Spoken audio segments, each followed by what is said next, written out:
What's going on, everybody? This is Phil from Millennial Money Gains, and welcome back to a brand new video. In today's video, we are going to be doing a portfolio update. Now, I am going to start doing these updates bi-weekly, so once every 2 weeks, I will be doing this update just to go over what I bought, how the whole portfolio is doing, and this is for the dividend portfolio. So, if you guys are hyped for this video, please make sure you smash that like button. Also, if you guys want to follow my journey and tell me about your journey, hit that subscribe button down below. We post here at least 2 times per week, and sometimes I'll throw in an extra video just like this one. We post here every Sunday and Tuesday, so make sure you guys stay tuned for that. But now let's hop right into the portfolio. So we got it pulled up here. We're currently sitting at $21,811.03 at the time I'm recording this. The market just closed, and we had a pretty rough day. We've been having a rough time here in this market. It's been very choppy. So on the day we were down about 1.4%. The past week, I am down about 3.4%. The past month, I am down about 3.2%. And the past 3 months, I am down just about 2%, which is $450.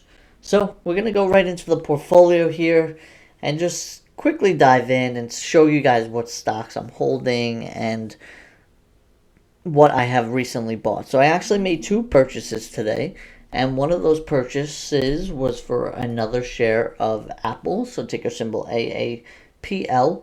I currently hold 13 shares of Apple with a total market value of $2,011. I am down about 2.44% on this position. I did just open up this position, and I definitely do want to keep adding to it because Apple is such a solid company. So it is about 8.45% of my portfolio, and my average cost is $158.46. It's currently sitting at $154.60, so it is below my average cost. I definitely want to add some more shares here. Now, the next stock I added to the portfolio was one that I went over last week in one of my videos, and that is none other than JP Morgan. I said I was going to buy into them, and I did finally started a position here. That is Starbucks there, so let's pull up JP Morgan here. Right there. So JP Morgan, ticker symbol is JPM.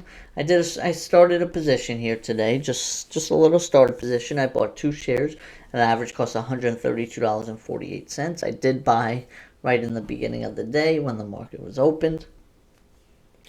We are currently down about 2.75% on the position. It's currently trading at $128.85.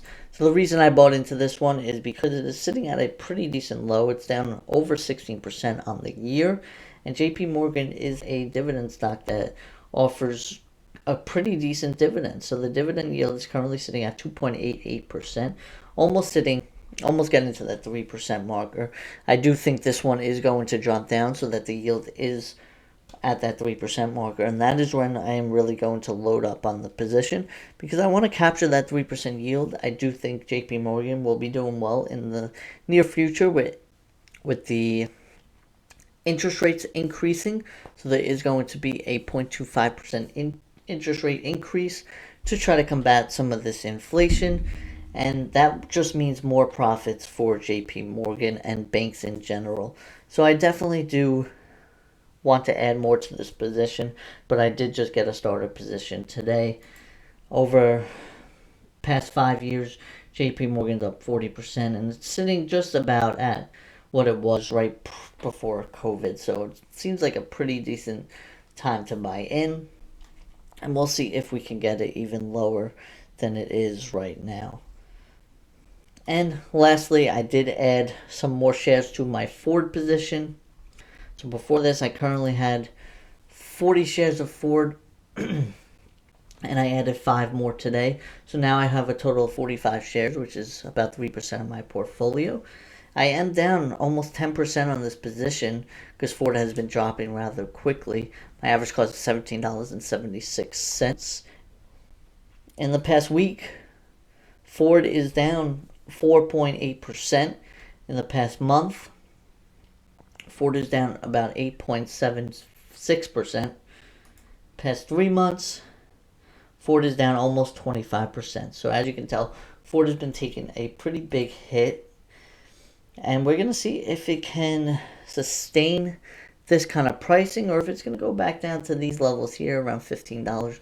If it does break down to $15, below $15, I really start to load up on Ford. I think it is going to be a great long-term play with EV, with their EV specialists, and the F-150 coming out with the EV F-150 and the EV Mach-E, which is their EV Mustang.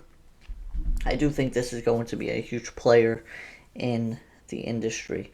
So I just want to clear one thing up before we go over to track your dividends.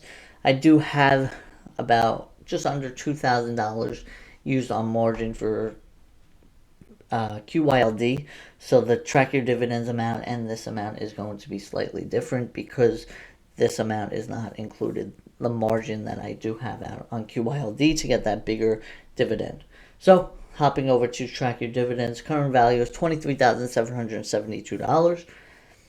With a dividend yield of 5.82%, a yield on cost on 5.49%, annual income of $1,383, and a portfolio beta of 0.84. So the dividend yield and the yield on cost, dividend yield right now is a little high, I think. I do want to bring that down by buying more stocks like Apple, Starbucks, JP Morgan. So I think I'm going to bring it down in that sense.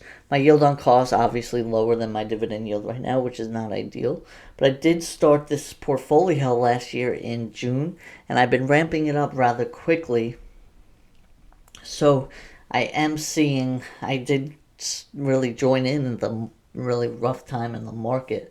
So I'm not too unhappy with this. I think it's been holding up pretty well despite everything that is going on, and I will keep adding to it. So I did only add about $500 to the portfolio for this bi-weekly period. I am going to keep doing this bi-weekly because that is when I get paid. So I will update you guys every time I get paid and I add more to the portfolio. So just going over here, I'm getting annual income of $11.45 from Apple, $69.65 from AbbVie, $85.32 from EPD, $18 even from Ford, $94.75 from Intel,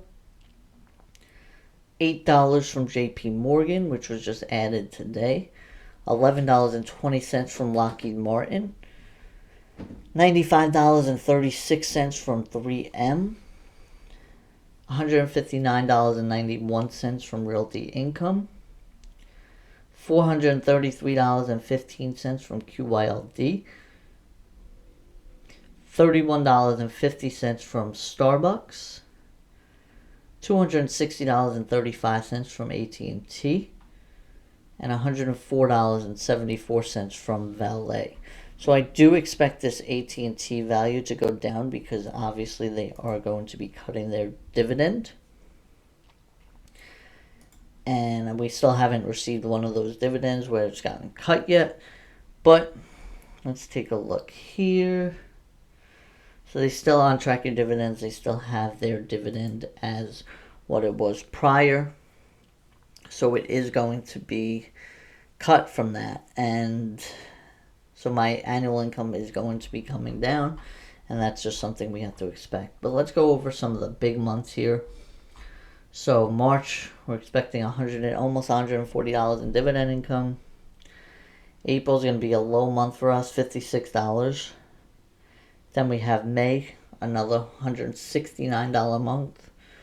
And then June, we have $150. July is going to be the same as April. And then it just goes like that. So I really got to bring up every fourth month here. Every third month, I guess. So the April, then July, then October. So that's the first month in every quarter. That's where my dividends are hurting. So the only two stocks that I own right now that pay in those in that period. So now I guess it's 3 stocks because I just bought into JP Morgan. So I can fill the gap with JP Morgan here, getting that up there. But before that, it was just Realty Income and QYLD. So Realty Income, once I buy more shares, which I do plan on loading up on, I will be able to definitely add that into those months. So you guys saw it here. This is my portfolio update, my dividend portfolio update. We are trying to get this annual income to at least $2,000 by the end of the year. Think we can make it happen. We are going for lower yielding stocks now. So $2,000 by the end of the year on a per month basis would be almost $167 every single month. So that would be really nice. If we could really get it up to $200 a month, which would be tough to do, which would be about $2,400 in annual income, then that would really be ideal. But I don't foresee that happening. I will keep adding to the portfolio. But if you guys did enjoy it and love seeing these updates that I'm going to do bi-weekly now, make sure you smash that like button. I will do these on every Friday bi-weekly, so make sure you stay up to date on that. If anything changes, now I did just get promoted at my job, so I may be getting a new schedule that I'm going to have to work around, but I have to definitely take that promotion because that's going to increase my income. That way I can put more into these dividend plays and more into my investments. But I appreciate you all for watching. Make sure you hit that subscribe button so you stay up to date on my journey. Let me know how your journey's going and tell me how much you're getting in dividend income if you do not mind sharing. I appreciate you all for watching, and I'll see you in the next video. Peace.